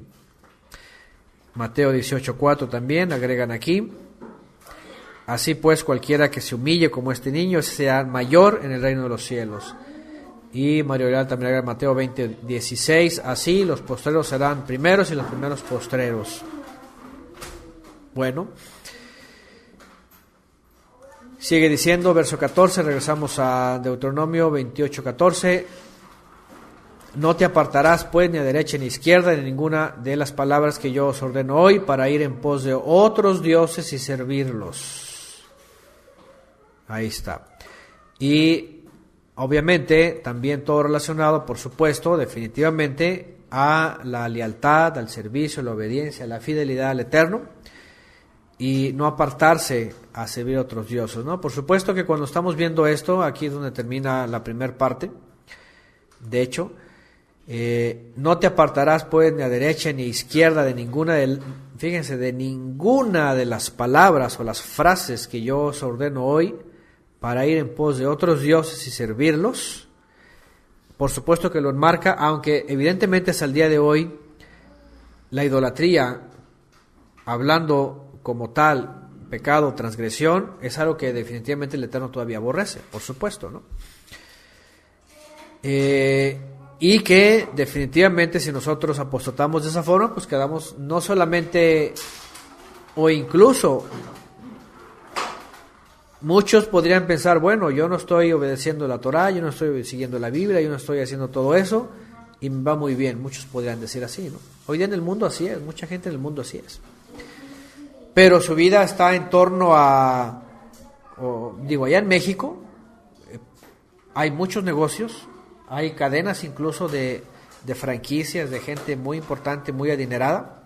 Por ejemplo, en Guadalajara hay una franquicia, hay una empresa que tiene franquicias, tiene sucursales, no me acuerdo, es de neumáticos, creo que solamente es llantas y servicios así para autos, y en todas sus sucursales tienen una guadalupana así grandota, la Virgen de Guadalupe, ¿no? la María, pues, católica, así un altar gigante. Y entonces, imagínense ellos dicen, pues la Virgencita es la que nos bendice, ¿eh? Y es gente de dinero y tiene sucursales por todos lados y todo esto, ¿no? Entonces, el pueblo de Israel incluso llegó a experimentar esta falsedad. En la época, ¿se acuerdan del exilio? Que hubo judíos que huyeron a Egipto y fue Jeremías hasta allá y les dijo el Eterno, dice así, y entonces empezó a hablar sobre el juicio, y ellos empezaron a renegar y empezaron a decir, dice, porque cuando dejamos de darle tortas a la reina del cielo y llevarle ofrendas y todo eso, se nos empezó a ir mal. Así dice en Jeremías, si no me acuerdo, 40 en adelante, 44 por ahí, cuando lo hemos estudiado, cuando lo estudiamos, ahí es donde aparece que los judíos dijeron, no, es que cuando servimos al Eterno no nos va bien. Dice, pero cuando servimos a la reina del cielo, le llevamos tortas y le amasamos masa y todo eso, dice, nos va súper bien, dice. Así de plano, o sea, el pueblo... Claro, y mientras estén entregados ahí, pues el Dios de este mundo materialista, pues les va a dar todo lo que piden sus carnes, ¿no? Exactamente, no han entendido que lo que el Eterno busca es primero nuestro corazón. Gracias, Yerush. Aquí puso Jeremías 44:18, exactamente donde dice eso, dice, mas desde que dejamos de ofrecer incienso a la reina del cielo y de derramarle libaciones, dice, nos falta todo, y a espada y de hambre somos consumidos. Los judíos que estaban huyendo del juicio. ¿Por qué? Porque cuando le ofrecían a la reina del cielo, dice que les iba muy bien. Entonces se dan cuenta cómo es este asunto, ¿no? Entonces, evidentemente, el tema tiene que ver con el pueblo de Israel en su proceder en la tierra, en los dioses cananeos, en todo eso. El Eterno quería usarlos para hacer gran luz a las naciones, pero con todas estas controversias, no lo fueron. El Eterno los castiga, los exilia, dice, me apartaré de ellos, no me interesa lo que digan las naciones. Es más, voy a ocultar mi rostro de ellos, es decir, al Mesías. Me buscarán y no me encontrarán. Y vienen todas estas cosas hasta que pues el pueblo es reducido a un remanente y finalmente estos le buscan, ¿no? Y entre las naciones, como lo decía yo hace rato, no es diferente. Hay en todos los pueblos mucha gente de todo tipo que les ha ido muy bien en los negocios. Ahora, por otro lado, también sabemos, y las estadísticas lo dicen, y entre entre la sociedad siempre se menciona personas de renombre, gente importante, gente que ha dejado huella, no sé, en la fabricación de autos, en la época de la industrialización, hoy día en la ciencia, todo esto. La verdad de las cosas es de que mucha gente que llega a este éxito y a todo esto, por supuesto, llega con mentiras, llega con trampas, llega robando, ¿cómo se llama? Inventos, robando, ¿cómo les llaman cuando inventan algo, por ejemplo, y lo registran? Como patentes, patentes, falsificando. Es decir, la verdad es de que la gente que sobresale, no sobresale porque es honesta, sobresale porque tiene una capacidad en la cabeza para trampear, para hacer negocios, por ejemplo, en México, uno de los hombres, no, creo que es el más rico de México, que, bueno, dicen, por otro lado dicen que es prestanombres de un expresidente, es de origen libanés, y quién sabe, a lo mejor es judío, ¿verdad? Por ahí, se llama Carlos Slim, y este hombre, por ejemplo, se sabe que junto con el gobierno y a la par con el gobierno, pues se ha hecho de todo ese dinero que tiene, si es que es de él, ¿no? Unos creen que es de un expresidente, Carlos Salinas de Gortari, que en México todos lo conocemos y sabemos que es la rata más grande que ha tenido México en toda su historia. Y entre ellos, desde que comenzó el asunto de las privatizaciones en México y de todos sus recursos, estos tipos se han hecho hipermillonarios. Este individuo figura entre los más ricos del planeta, Carlos Slim. Entonces posee una cantidad impresionante de empresas, dinero, empresas en Centroamérica, en Sudamérica, es decir, y cuando van a los registros no es un hombre de admirar porque tiene que admirarse, es más bien por asombrarse de los manejos con el gobierno, de los tratos hasta con gente, hasta del narco, quién sabe dónde, pero es a raíz de monopolios, de trampas, desde la época de los Rothschild, allá en Waterloo, y todo lo que ocurrió con la época de Napoleón y la especulación financiera. Desde ahí estos tipos se han hecho expertos en saber manejar todas las condiciones que rodean el mercado para siempre hacerse de más dinero. Trampear para apoderarse de más empresas. Ver con sus colegas cómo manejan el precio del oro, de la plata, de los metales, la minería, el dólar, los movimientos.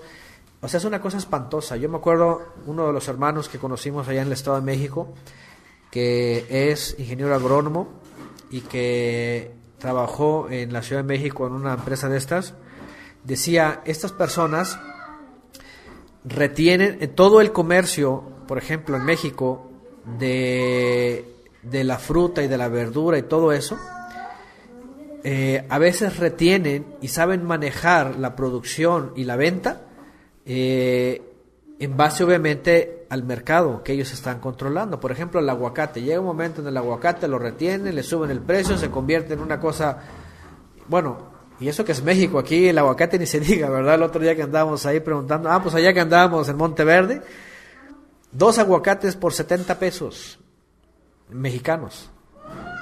Allá en Cuernavaca con 70 pesos me compro 2 kilos de aguacate.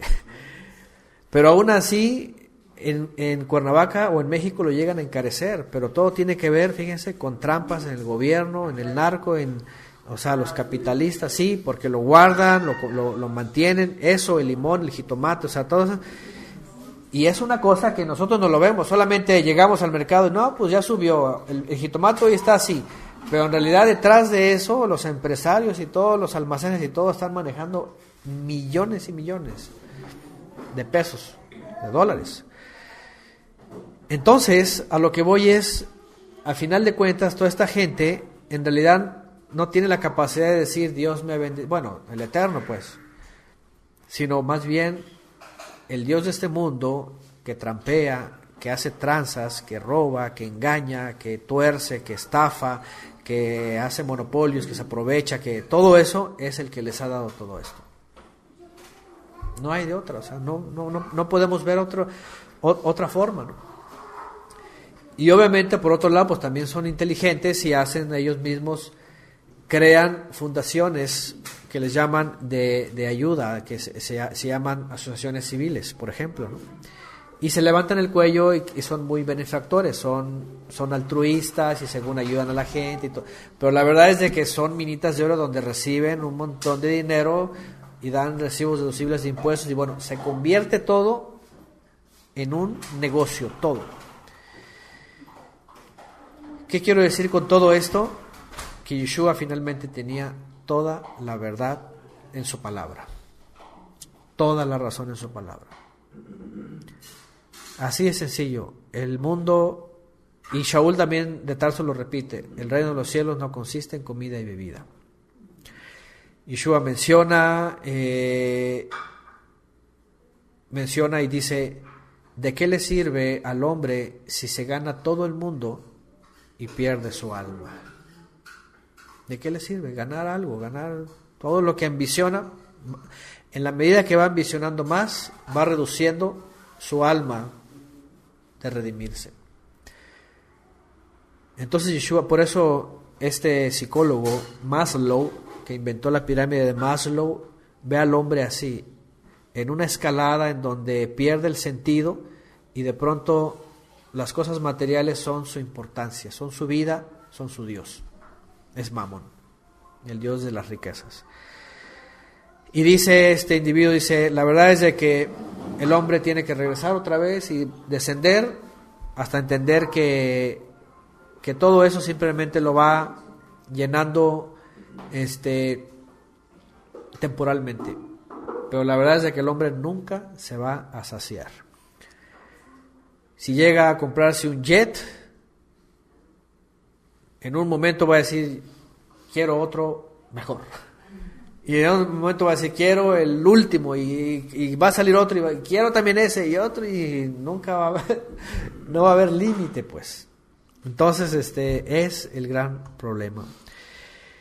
Y pues bueno, entendiendo esta primer parte sobre las bendiciones, otra vez resumimos dentro del tiempo y el espacio profético lo que se le da a un pueblo que es llamado, cuyo propósito del Eterno es cumplir la promesa a Abraham, tanto para su descendencia como para todas las naciones, la cual el pueblo no logra alcanzar, lo hace el Mesías. Y cuando lo hace el Mesías, entonces vienen las promesas espirituales.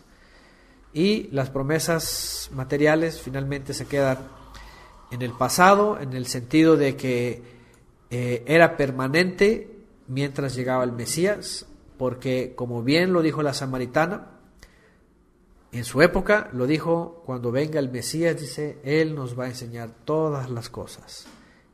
Y ocurrió. Llegó el Mesías y les enseñó las cosas como deben de ser. Así que hay un parteaguas a partir del Mesías y entendemos obviamente el asunto de los bienes materiales desde otro punto de vista. Ya dimos una clase, por cierto, sobre el asunto de los bienes materiales, donde hablamos del diezmo, hablamos de la tzedaká, hablamos de la terumá, hablamos de nedar, hablamos de las formas de dar, y cuáles son vigentes y cuáles no, pero que al final de cuentas todo gira alrededor de la voluntad del Eterno, en la cual nosotros tenemos que estar entregados a Él. Y pues bueno, 1 Timoteo 6:9 agrega aquí Gabriela García, los que quieren enriquecerse caen en la tentación y se vuelven esclavos de sus muchos deseos. Esos afanes insensatos y dañinos hunden a la gente en la ruina y en la destrucción. Proverbios 10:15 pone Merari, dice, las riquezas del rico son su ciudad fortificada y el desmayo de los pobres es su pobreza. Ahí está. Y bueno, aquí ya están poniendo el costo de los aguacates en Estados Unidos. Imagínense, en Estados Unidos $1.50 cada aguacate. ¡Qué barbaridad! Casi 30 pesos. Casi 30 pesos, si no es que más. No, casi 30 pesos. Aquí, pues sí, igual. Aquí igual, sí. Agarré dos aguacatitos así, de tamaño mediano, porque queríamos hacer un guacamole aquí para los hermanos. Y agarré dos, dije, voy a llevar dos. Hice la conversión en colones al dólar, dije, no hombre, aguacates aquí es oro. Y yo vi el canastito y dije, no hombre, aquí han de tener no sé cuántos miles de pesos en aguacates. Es caro. Pero bueno, ¿qué más ponen por acá? Dice Adam Guanetl, hermanitos, pero aquí tenemos al Trump, el gran hombre de Dios, dice. Sí, imagínense nada más. Bueno, Manny Fonseca dice aquí el kilo 5,000 colones. Sí, es lo que estábamos viendo ayer, allá en la zona de la montaña. Entonces, finalmente, pues, el Eterno nos enseña a no caer en la trampa del enemigo. Él da con manos, ciertamente, yo sé, Él es el dueño del oro, de la plata, Él es el dueño de toda esta tierra, Él da con manos abiertas cuando Él quiere, Él mide lo que quiera medir para cada uno de nosotros, Él quiere a lo mejor tener algunos en alguna situación en donde estemos clamando, porque también, por supuesto, existe la tzedaká. Por otro lado también existe la necesidad, el Eterno lo ha creado así, Él siempre lo ha hecho, solamente tenemos que tener sabiduría para entender cada situación en nuestras vidas. Él quiere a veces hacernos mejores y mejores cosas y mejores cosas que entender a nuestro alrededor antes que los bienes materiales. El mundo está ahogado y está atormentado por qué tener, qué no tener, qué cambiar, qué comprar, es decir, y más cuando en las denominaciones, en las religiones se basan en estos textos que los sacan fuera de contexto, pues imagínense, se convierte todo en un desorden y en un descontrol. Pero nada con tener la confianza que el Eterno nunca nos va a dejar solos, siempre nos va a dar lo que necesitemos,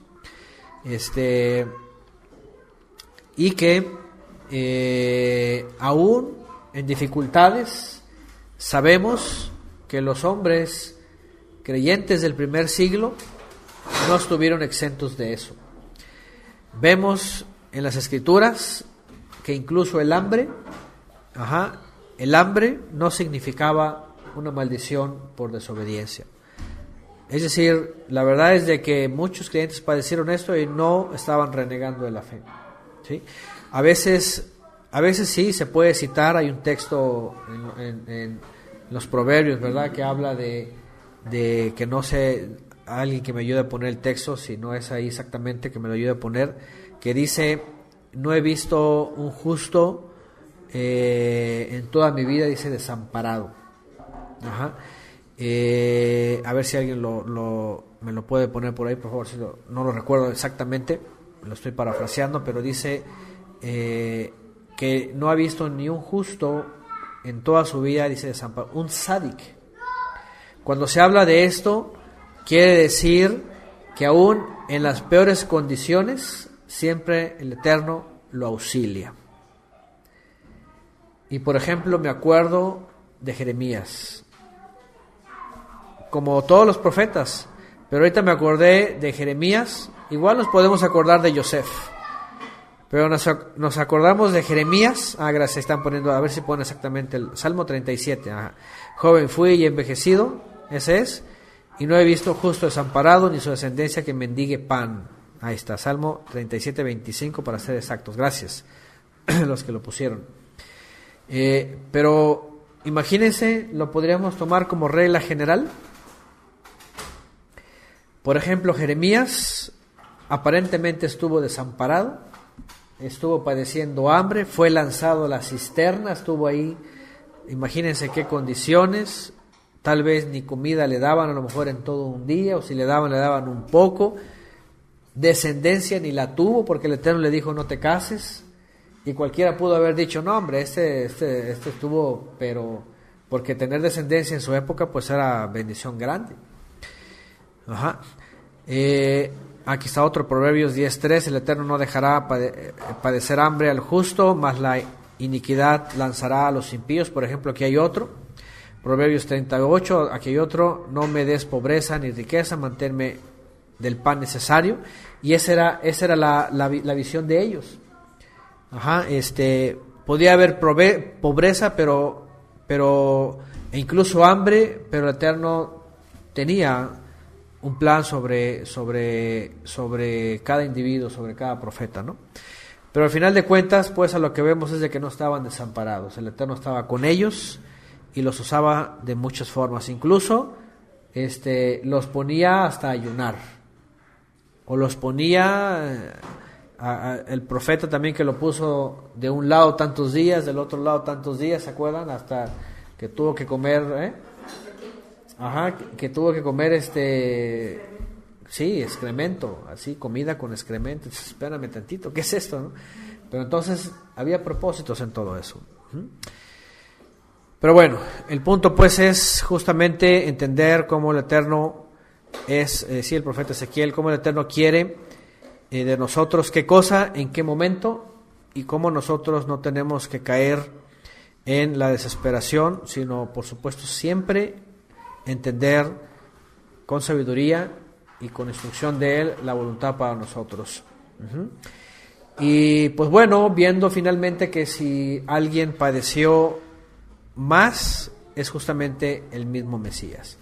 El mismo Mesías fue el que padeció más y el que nos enseña a que los padecimientos finalmente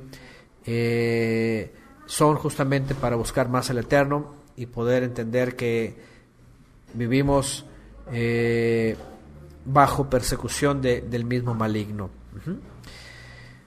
Bueno, con eso terminamos por ahora, porque no vamos a continuar hasta los 68 versículos, son demasiados y ya tomaremos tiempo para la próxima clase.